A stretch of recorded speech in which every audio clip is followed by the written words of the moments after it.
बोलिए जय बद्री विशाल।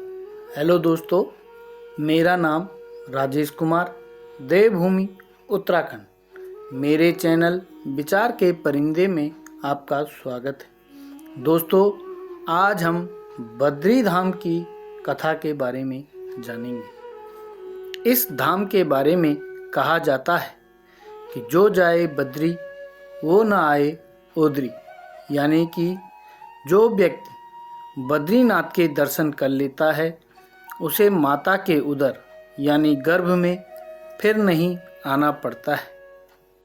एक मान्यता के अनुसार बद्रीनाथ धाम पहले शिव धाम था। बाद में भगवान विष्णु ने लीला रचकर इसे अपने धाम बना लिया। भगवान विष्णु को जन कल्याण के लिए तप करना था और उन्हें यह स्थान अत्यधिक प्रिय लगा, परंतु यह शिव धाम होने के कारण उन्होंने एक लीला को रचा। उन्होंने खुद को एक छोटे बच्चे के रूप में बदल लिया और क्रंदन करने लगे। उनका रुदन सुनकर माता पार्वती का हृदय द्रवित हो उठा और वह उस बालक को अपने साथ ले आई। शिव ने उस बालक को पहचान लिया और माता पार्वती से बोले कि इस बालक को वहीं छोड़ आओ जहाँ से लाई हो। लेकिन माता पार्वती ने ऐसा करने से मना कर दिया। जब माता पार्वती और भगवान शिव बच्चे को चुप करवा कर बाहर नित्य कर्म के लिए कुटिया से बाहर निकले और जब कुटिया में वापस आकर देखते हैं तो चतुर्भुज रूप में भगवान विष्णु अंदर कुटिया में विराजमान है। तो भगवान विष्णु माता पार्वती से बोले, माते, मैं वही बालक हूँ और आपने ही मुझे यह स्थान स्वयं दिया है। माता पार्वती और भगवान शिव इस स्थान को छोड़कर केदारनाथ धाम में चले जाते हैं और भगवान विष्णु अपने ध्यान योग में लग जाते हैं। तभी माता लक्ष्मी को चिंता होने लगती है कि भगवान विष्णु क्षीर सागर को छोड़कर कहाँ चले गए। तो माता लक्ष्मी सभी की सूचना रखने वाले नारद जी से भगवान विष्णु का पता करती हैं। तो नारद मुनि माता लक्ष्मी जी को बताते हैं कि श्री हरि तो अपनी तपस्या में लीन है। तो माता लक्ष्मी विष्णु जी की तपस्या में कोई बाधा न हो, उन्हें संरक्षण देने के लिए उनके ऊपर बद्री यानी कि संस्कृत में बद्री बेर के पेड़ का रूप धारण करके भगवान विष्णु को धूप, सर्दी, बर्फ आदि से बचाती हैं। जब भगवान विष्णु अपनी ध्यान मुद्रा से हटते हैं तो माता लक्ष्मी की इस सेवा से प्रसन्न होकर वर मांगने को कहते हैं।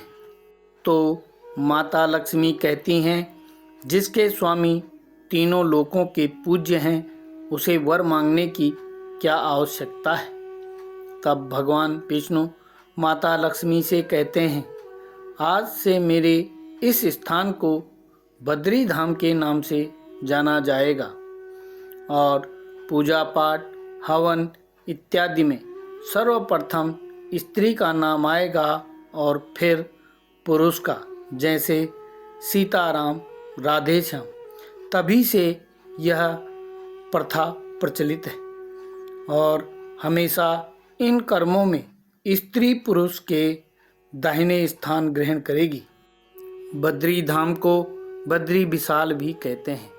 एक विशाल नामक राजा की कोई संतान न थी, तो उन्होंने भगवान विष्णु की तपस्या करके पुत्र प्राप्ति का वरदान मांगा। तो भगवान विष्णु राजा को पुत्र प्राप्ति का वरदान देते हैं कि तुम्हारे एक नहीं 2 संतान होंगी और नर तथा नारायण के नाम से जाने जाएंगे। साथ ही इस धाम को बद्री विशाल के नाम से जाना जाएगा। समय समय के साथ इस पृथ्वी पर सहस्राबाहु नामक दैत्य का अत्याचार बढ़ता ही जा रहा था।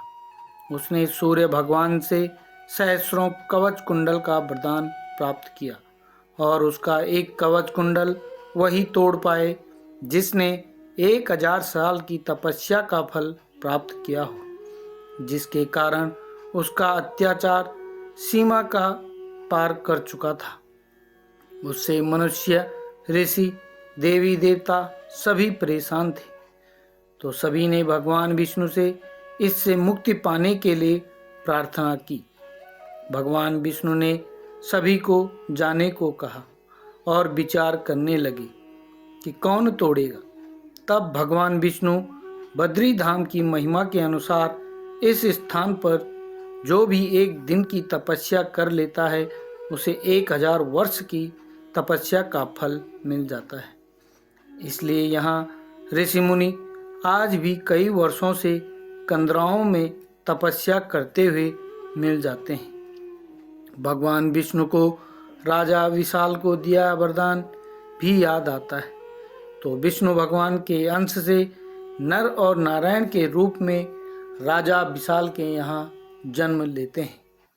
नर और नारायण अब युवा हो जाते हैं, तो वे सहस्राबाहु, जो कि सहस्राकर्ण के नाम से जाना जाने लगा, उसका वध करने के लिए इसी स्थान बद्री धाम में घोर तपस्या करते हैं। नर नारायण की तपस्या की गूंज तीनों लोकों में होने लगती है। तो इंद्र को अपने सिंहासन की चिंता सताने लगती है। जब भी कोई घोर तपस्या करे तो सबसे पहले इंद्रदेव को सिंहासन का डर होने लगता है। इंद्रदेव तपस्या को भंग करने के लिए अपनी अप्सराओं को भेजते हैं। तो विष्णु भगवान अप्सराओं के सामने प्रकट होते हैं।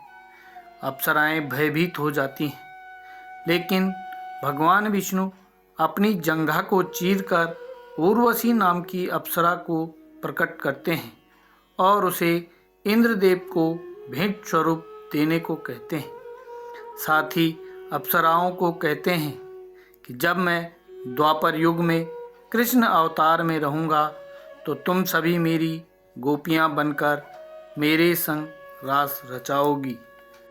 नर और नारायण सहस्राकर्ण से युद्ध करते हैं। एक दिन नर सहस्राकर्ण से युद्ध करता तो नारायण तपस्या, दूसरे दिन नारायण युद्ध करता और नर तपस्या। इसी तरह सहस्राकर्ण के सारे कवच कुंडल टूट जाते हैं। जब सहस्राकर्ण के पास सिर्फ एक कवच कुंडल शेष रह जाता है तो वह सूर्य भगवान की शरण में चला जाता है। तो सूर्य भगवान विष्णु जी से शरण में आए सहस्राकर्ण की रक्षा करने का कहकर उसे छोड़ने को कहते हैं। तब भगवान विष्णु कहते हैं कि द्वापर युग में नर के रूप में अर्जुन और नारायण के रूप में मैं स्वयं कृष्ण अवतार लूँगा। तब तुम्हें इस सहस्राकर्ण को कर्ण के रूप में सौंपना होगा और इसका वध नर के हाथों होगा। भगवान विष्णु जब इस स्थान को छोड़कर वापस जाने लगे तो मनुष्य और देवताओं ने इस स्थान को छोड़कर जाने से मना किया। तब भगवान विष्णु ने कहा कि नारायण कुंड में जो शालिग्राम की मेरी मूर्ति है उसको स्थापित करना।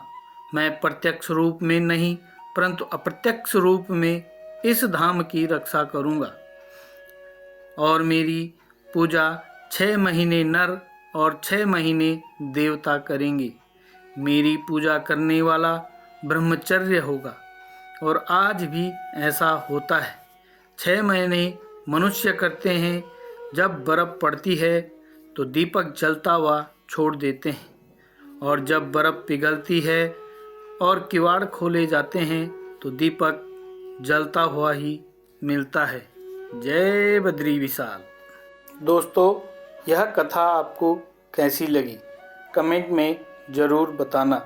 चैनल को लाइक और सब्सक्राइब अवश्य करना।